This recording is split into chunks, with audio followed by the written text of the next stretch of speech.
Como é bom agradecermos ao Senhor. Salmo 91. Um bom dia. Em nome do Pai, do Filho e do Espírito Santo. Amém. Recorramos sempre à poderosa intercessão de Maria Santíssima, nossa Mãe, e de São José, o Justo. E o salmo de hoje é um hino de ação de graças e louvor a Deus.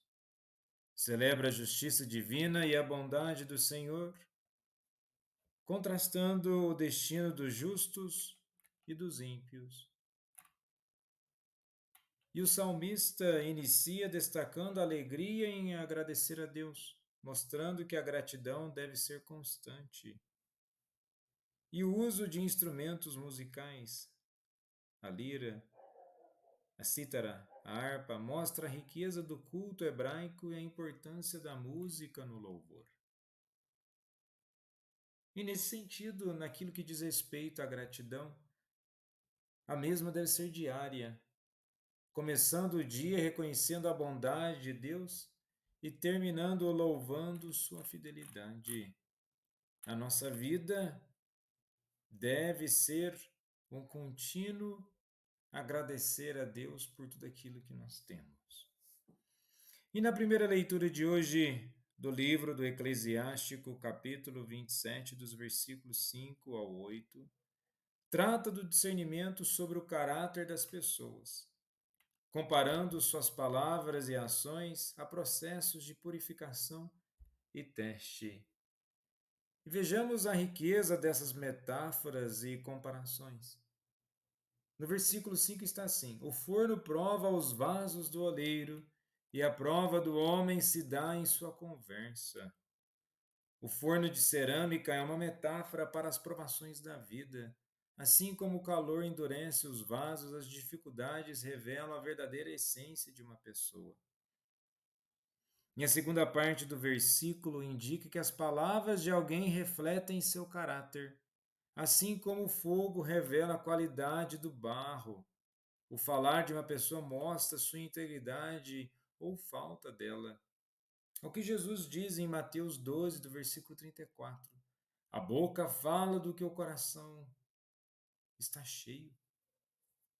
E vejamos bem, muitas vezes nós vamos dizer alguma coisa à pessoa, nós queremos dizer aquilo, a pessoa acaba não gostando, aí nós mentimos dizendo que nós estamos brincando, ou seja, as nossas palavras têm peso.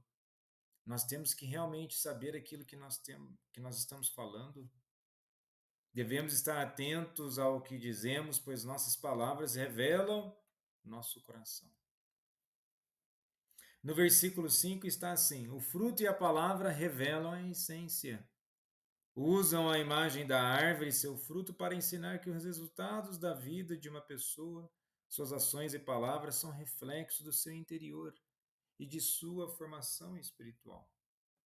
Assim como uma árvore saudável dá bons frutos, uma pessoa sábia e justa fala com retidão. Em Mateus 7, do versículo 16, o que é dito por Jesus? Pelos frutos os conhecereis. Então, nós conseguimos tirar coisas boas do bom tesouro do coração. Assim como há pessoas que preferem o mal e vão tirar coisas maus do mau tesouro.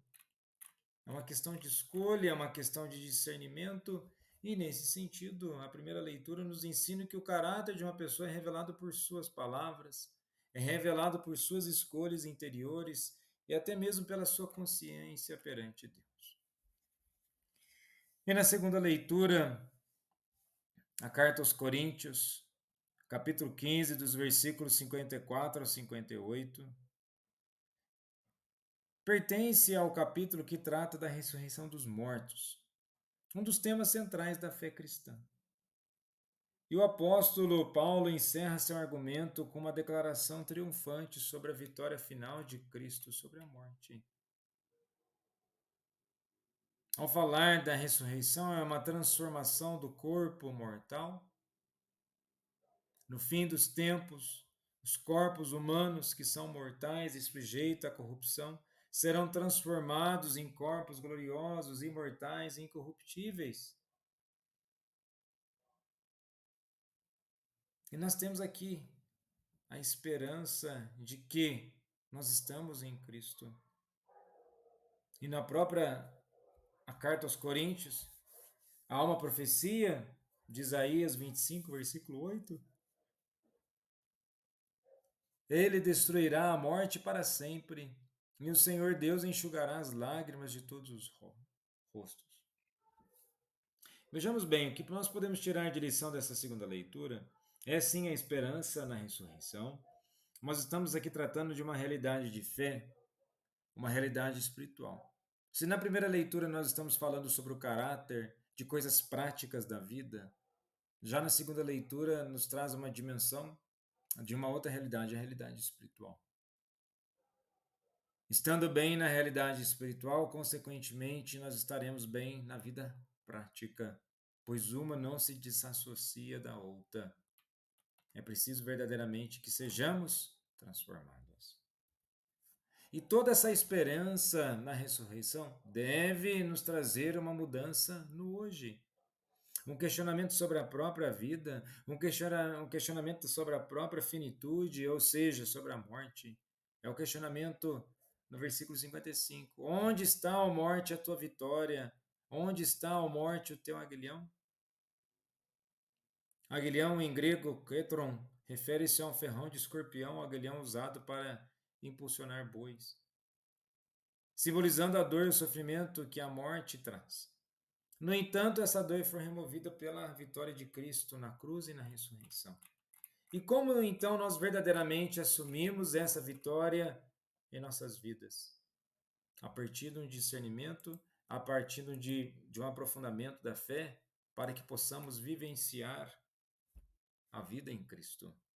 E no Evangelho de hoje, em Lucas capítulo 6, dos versículos 39 ao 45, que faz parte do Sermão da Planície, semelhante ao Sermão da Montanha, mas com algumas diferenças. Aqui Jesus ensina sobre discernimento, hipocrisia, frutos espirituais e o coração humano.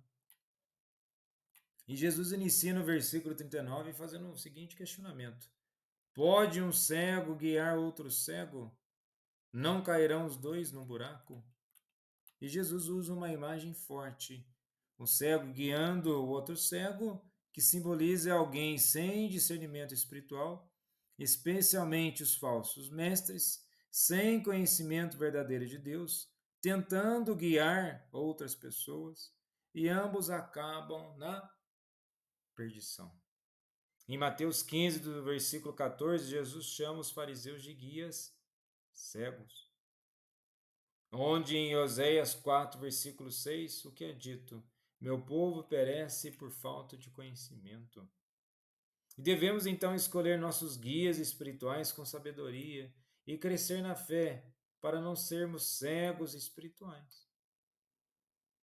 E com isso, não tendo uma cegueira espiritual, vai nos levar a não ter uma cegueira humana, no sentido de discernimento, de autoconhecimento, uma vida frutífera, uma pureza interior. Se verdadeiramente experimentarmos os frutos no Espírito, mudaremos de vida e as consequências não serão apenas no interior, serão também no exterior as nossas atitudes e nossas ações. Devemos assim então buscar a santidade, transformar o nosso coração e praticar boas obras. A nossa vida deve refletir Cristo, pois a boca fala do que está cheio o coração. Jesus, manso e humilde de coração, fazei o nosso coração semelhante ao vosso.